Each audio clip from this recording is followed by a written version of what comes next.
righty. We'll move on into our new business, and I'm going to turn this over as the approval of the MPU and school decommissioning, Dr. Bradshaw and Mr. Fletcher. Yes, sir. Thank you so much, Mr. Walker. Jason, if you'll bring up the PowerPoint.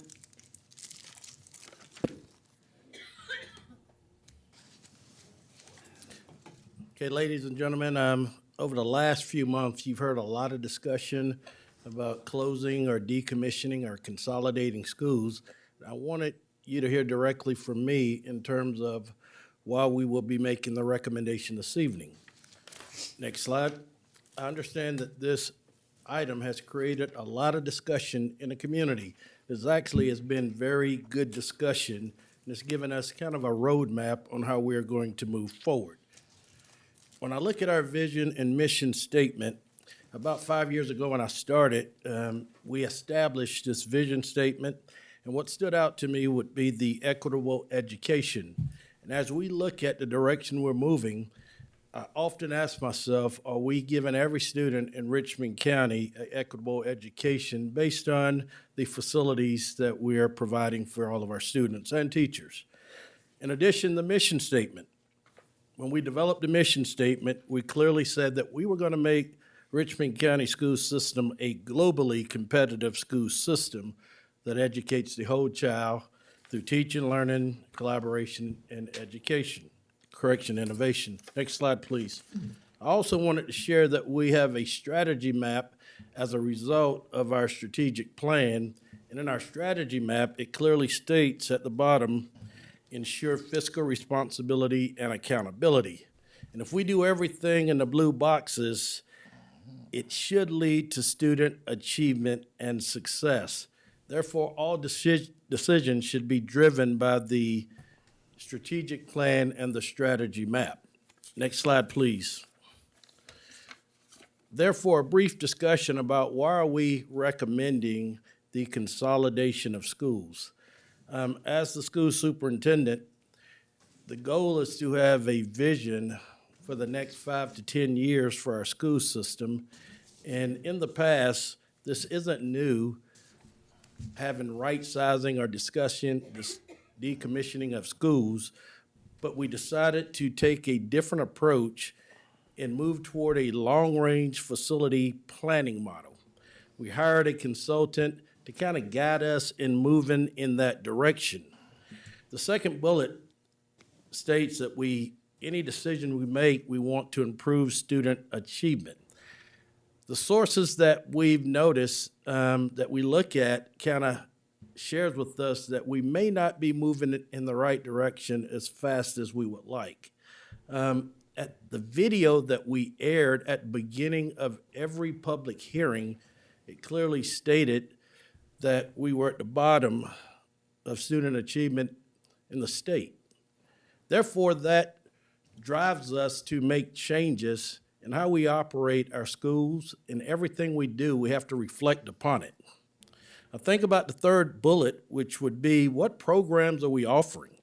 Are we really giving our students a fair opportunity? Are we maximizing the resources available for all of our students? Then I think about the fourth bullet, the community input. Before making a decision, this time around with right sizing, I wanted to get the community's input.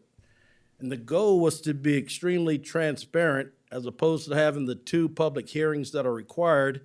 I extended it to 6 public hearings so that we can get all the information from our citizens because we know that this is a very, very difficult decision. It's actually been very painful, many of the discussions, but the goal is not to induce pain on anyone. It's actually to make a better system for this community. Even though we cited our references for birth rates and all of the data that we collected, sometimes you're still accused of having a hidden agenda, but I can assure you there's no hidden agenda. We simply want to make our school system better. The goal was to avoid bureaucratic gridlock by going back and forth, and you trust that we bring a viable plan that will get us from the bottom of achievement to moving in the right direction a lot faster. The fourth bullet shares that they shared with us a triangle that stated we have small schools and we're trying to offer robust programs at high operating costs. And it's still leading us to low student achievement in many areas. I'm so proud of the students we recognized this evening, and we're going to continue to have great success, pockets of success, but I also have to look at the success of the entire school system. With that being said, I want to say that our legacy schools, our magnet schools, our traditional schools will continue to be a priority to this system. But traditional schools are the backbone of the school system. There are more traditional schools than any other schools that need our support. And it's incumbent upon us to make great decisions, not just good decisions, but great decisions on how we move forward for the next 10 years. We've learned a lot of lessons as we develop this plan, and we will continue to learn, but we must continue to involve our stakeholders. We will continue to share the relevant data. We'll continue to make the changes that are needed to accelerate the system in the right direction.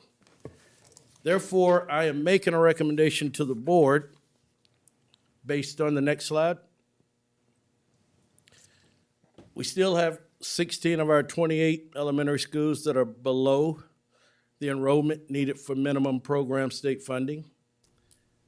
And the fact of the matter is we still have 6 of our 8 middle schools that are below the 640 for meeting the minimum state program funding, as well as 4 of our 8 high schools. Now, for many of you, that means a lot to us because if we're able to pool our resources, we can offer our students more, and that's always the goal. So with that being said, my recommendations for the 24-25 school year only. Next slide. Be Richmond Hill Elementary School to open. We have 2 MPU changes for the Willis Road and Jamestown. Richmond Hill K-8 convert to a middle school. We have MPU changes for Tobacco Road, Glen Hills, and Glen Hills High School. That's the middle and the high school. New Bel Air Middle School opens. We have MPU changes for the Copeland and Reynolds feeder, as well as the K-8 conversion to elementary school. We also have a recommendation for the Tut-Langford combination to Tut, and we'll accelerate the construction, and then in 2 years, they'll move to the new Langford Middle School. We also have the recommendation to close Spirit Creek Middle School with MPU changes, as well as close Abraham Mary Elementary School with neighborhood planning unit changes as well. Next slide. The next slides will show you the details that support the recommendation and the utilization as these transitions occur. Next slide. That's the Richmond Hill Middle School. Next slide. New Bel Air Middle School. Next slide. Tut Langford. Next slide. Spirit Creek. And the next slide. Can you go back one, Jason? Spirit Creek should have been there's an Abraham Mary as well. Next slide. As we decommission or consolidate Abraham Mary, at the top you will see the programs that they offer outside of the core curriculum. And at the bottom, you will see the programs offerings that will be at the new schools that will be receiving those students, which would be an example of trying to offer that robust curriculum. Next slide. Spirit Creek, the current offerings at the top. And as those students matriculate to the other 3 middle schools, you'll see the program offerings at the bottom. versus what they're currently receiving. And the next slide, the Langford and Tut merger. At the top, that's what they're currently getting, and then it's a combination of the combining both schools. The IB program will be available to all students for Tut and Langford, in addition to what's at the bottom of the screen.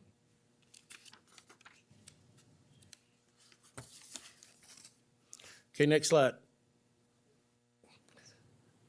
Therefore, I bring this recommendation that only the 24-25 recommendation is accepted. I understand that there's still a lot of discussion as we move forward, and we will continue to meet with school-based leaders, community stakeholders, and the Board of Ed before making any further recommendation. I only bring to you the recommendation presented for the 24-25 school year. Hang on a second. I think Mr. Fletcher has a couple of comments he would like to make before we make that motion, or if, I was just gonna make the motion, but if we need to hear from. are we ready for that now, or do you need to make any comments prior I'll to? make some comments and then the two motions we need to make, so. Why don't we go ahead and let Mr. Fletcher speak? That might add to whatever that motion ends up looking like. Okay. As Dr. Bradshaw pointed out, we had 6 public hearings which were held in this matter. The law requires 2. Those public hearings were held on March 4th at Abraham Mary Elementary School, March 5th at Spirit Creek Middle School, March 6th at Tut Middle School, March 7th at Richmond Hill K-8 School, March 11th at Bel Air K-8 School, and March 12th at the Board of Education Central Office here. And to ensure that all board members and cabinet members had access to and were aware of all comments and questions presented at the public hearings, the following was done. A certified court reporter transcribed each hearing, including verbatim all comments and questions presented by the public at each public hearing. My office reviewed the transcripts of all comments and questions and summarized them into question, comment summary for each public hearing. These summaries are available on the system website. These summaries also have been provided to the board members and the senior team members for their review. And I do want, before we get started, we need to have a motion to approve as information the transcripts of the public hearings and the comments, suggestions, and questions from the public hearings. So moved. Second. There's been a motion and a second. All those in favor? Aye. Any opposed? That motion passes. There was another one that needed to be made. Yes, and next, we would need approval to allow the superintendent to implement the facility master planning proposals contained in items A through H, which I'll go through, effective for the 24-25 school year.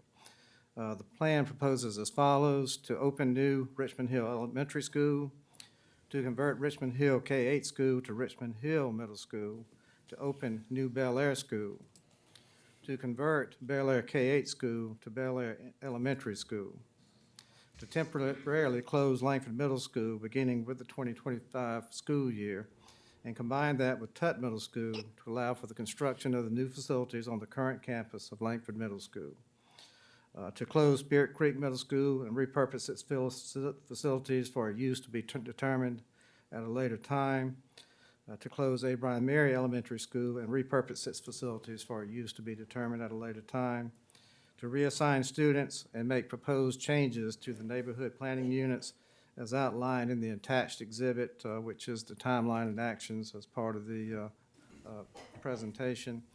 And of course, the superintendent recommends that the board accept and approve these recommendations set forth in items A through H above to be implemented as part of the facilities master's plan for the 24-25 school year. And if the board is in acceptance, we would need a motion to the following effect: that in accordance with OCGA Section 20-2-260 and other applicable laws, policies, procedures, and actions of the Board of Education hereby accepts and approves the recommendations set forth in items A through H above, including to open 2 new schools, combine schools as described, convert schools as described, close 2 new schools, close schools as described, repurpose facilities as needed, adjust NPUs, and reassign students as recommended by the superintendent, and to authorize the superintendent and his staff to take any and all actions and to make any and all other assignments, changes, or adjustments as may be reasonably necessary or helpful to carry out the above recommended facility master plan as presented for the 2024-25 school year. Before anybody makes a motion on that call, I would like to propose a roll call vote on this, please, if that's okay.